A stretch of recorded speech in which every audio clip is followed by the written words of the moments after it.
I, 32 female, live with my partner, 44 male, and work in research. My primary colleague, 30 male, and I have worked together for 2 years on a major project involving significant intellectual and labor contributions from us both. The project is expected to span at least another 2 years, and it's vital to both of our careers. Not long ago, my colleague confessed to me that he is, and has been, infatuated or in love with me for pretty much the duration. It took place via a long email that was written after an evening of drinking. This was totally unexpected. In retrospect, there may have been some signs, but nothing that wouldn't just as easily be accounted for by a considerate personality. Shortly after this confession, I came to my husband with the issue. I wanted to get his advice about the situation and showed him the drafts which I had composed to organize my thoughts on the matter. They stated unequivocally that I am not interested in a romantic relationship and hope these feelings won't complicate our work together. I was again surprised at my husband's reaction. He seemed offended, to think that I must have invited my colleague's affections and that I should immediately quit my job, as in, put in notice tomorrow. I was so taken aback, my immediate reaction was to laugh, snort at this suggestion. That would be utterly disastrous for my career, and isn't an option that I'm willing to consider. I greatly preferred the entire scenario had never happened, as a difficult and lengthy project hangs in the balance, but I have no real concern at this point about my colleague forcing the issue or letting it compromise our work. It seemed like an intoxicated getting my feelings off my chest. I'll need to put a lot of thought and caution into how I proceed with the work dynamic, but abandoning our project isn't even on the table. About a week has passed. My husband has been alternating between irate and silent treatment, and suggested several times that I should move out of the house to be with my new spouse. Today, I swung by the house on my lunch break and found all the locks changed and my luggage on the patio. Obviously, he can't possibly intend for me to really move out, and is just pulling what I absolutely believe to be an asshole-ish power sulk. But seeing how seriously he's taking this has my doubts up. Maybe I was ultimately too uncompromising when I refused to even entertain quitting my job for the sake of our conversation and his feelings. So, am I in the wrong for not quitting my job over a colleague's crush?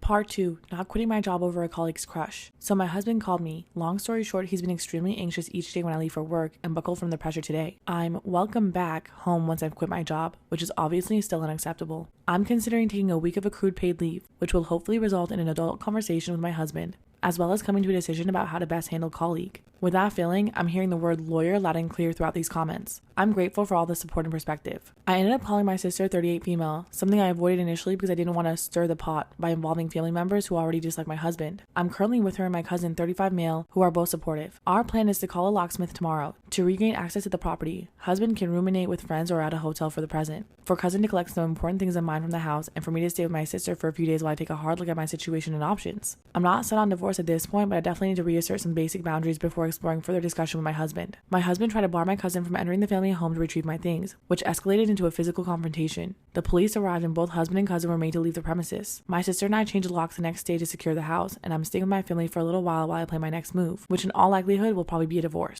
My husband and I have been happily married for 3 years now. My husband had a son from a previous relationship before we got together. I've been in my stepson's life since he was 2 years old. He turned 6 years old this year and got along very well. My stepson's bio mom and I have never been friends in any capacity, but have always been cordial and respectful on rare times when we interacted and never had issues with one another. My husband and BM are similarly cordial and respectful, and communicative around their son's needs but not really friends beyond that. We pretty much adhere to a parallel parenting style and it worked fine. 4 weeks ago, my stepson tragically and very suddenly died from an infection. It has just been absolutely devastating for everyone. BM is especially just wrecked. Her son was literally her entire life and purpose as a stay-at-home single mom.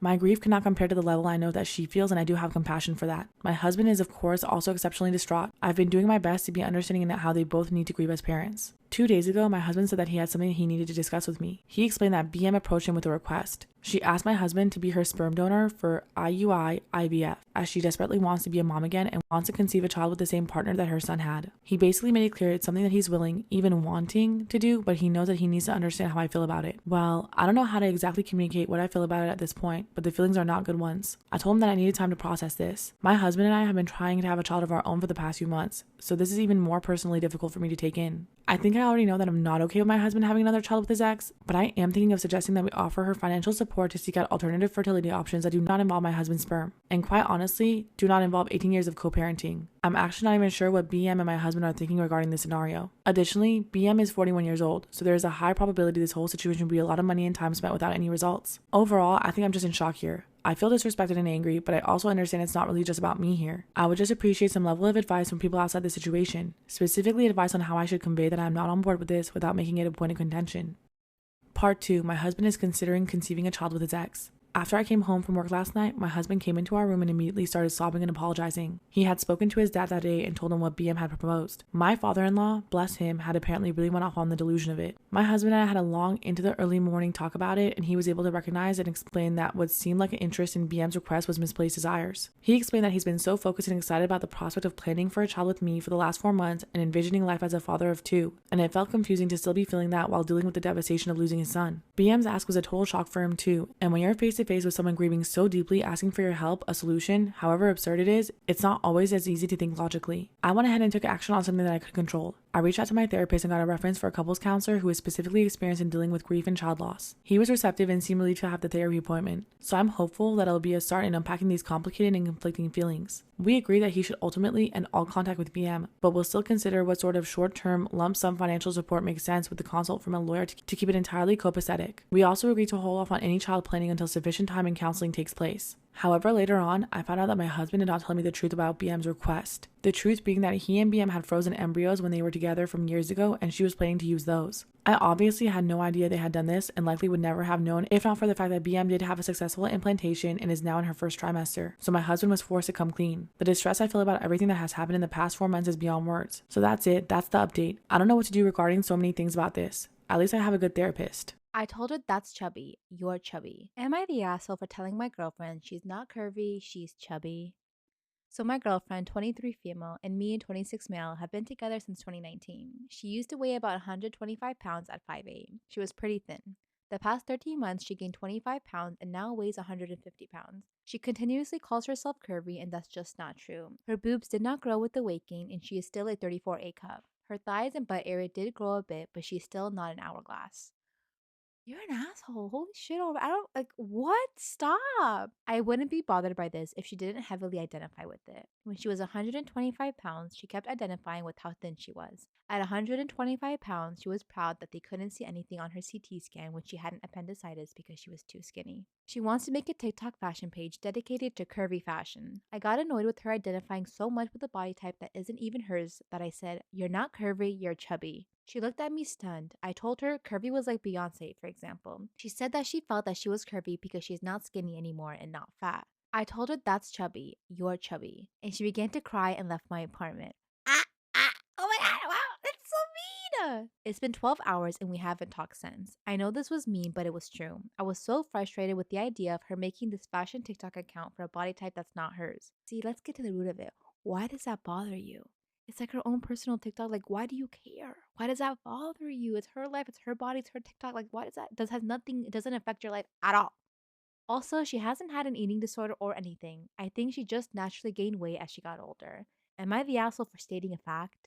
Storytime about how I found out my husband was hooking up with men off of Craigslist. Disclaimer, this is not my story time. It's not me on Instagram. My husband and I have been married for 5 years. This man is the most prudish person I have ever met in my entire life. He never curses. He does not drink. Basically, he's never done anything naughty in his life. When we met, he was the perfect candidate for me. My parents are very religious and very strict. When they saw the way my husband was, basically super uptight, never wanting to do anything fun, they insisted that I marry him. So basically, this is all my parents' fault. To be honest with you guys, I never really was super attracted to him, but I knew that he would be a good provider. He's pretty high up in the company he works for, and he makes north of $300,000 per year. But I do own 2 of my own businesses, so it's not like I need him to survive. But my parents insisted on me marrying somebody who was already well off. And of course, one of my dreams is to become a mother, so I need a man who's going to be able to provide for me and my kids, especially when I'm pregnant. So we ended up getting married. Was there passion and chemistry? Not so much. But we did have a good time, and he would make me laugh. We essentially became really good friends. Up until I found some stuff on his laptop. Part 2 is up. Part 2 of how I found out my husband was hooking up with men off of Craigslist. Disclaimer, is not my story time. It's not me on Instagram. One day while I was working from home, I needed to get on his laptop to check our cameras. I just gotten a new set of security cameras for our house. I needed to make sure that they were all working. I opened his laptop, type in the password, and it was wrong. It always had the same password for the past 5 years. I didn't bother texting him. Instead, I tried to guess. And because I know this man so well, I guessed it in the first try. But as soon as I log in, there's about 5 Craigslist windows open, all with similar titles. male looking for male, male interested in male company. This literally shook me to my core. You're telling me that I'm married to a gay man and that he's hooking up with men off of Craigslist? That's when I went ahead and checked his email, only to find that he had been sending pictures and other things to these men. Not only that, but he had met with 2 of them. I instantly printed out all the evidence. Like I said in part 1, I'm not particularly attracted to my husband. I never have been. I really only married him because my parents pressured me into it. Here's what I did. Instead of just asking for a divorce, I wanted to humiliate him. I needed to make him pay. After printing everything out, I sent it to his job. And I sent it to his parents and my parents. Part 3 is up.